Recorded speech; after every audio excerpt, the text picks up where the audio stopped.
Okay, so add-on I like to add on is to change the color theme. It's not an essential add-on. You don't have to add it into or install it into your instance of Eclipse, but for me it's a lot more visually easy to look at.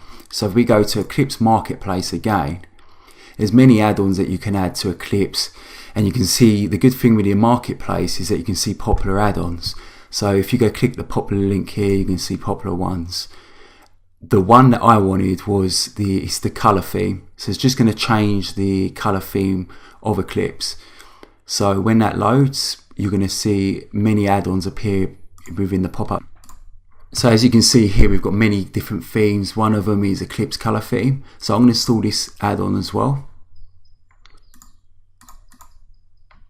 Press OK and let that fully install. I'm also going to install another add-on as well. So we go back to the marketplace, and the other add-on that I'm going to add is this theme here, the darkest color theme. So install that as well. Confirm.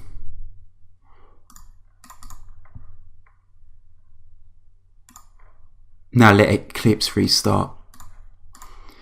Okay, so the darkest color theme, we can see that's installed it now. So as you can see, Eclipse is looking a lot more different. So if we go into a class, we can see that the color theme is completely different.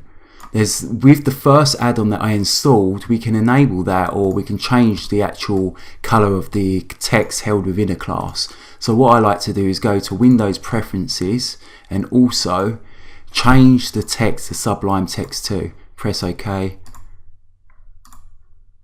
And now as you can see that the text is different. So for me, you don't have to do this, but for me I like it because it's more easy on the eyes, and when you're working with a lot of code, it's just easier to look at.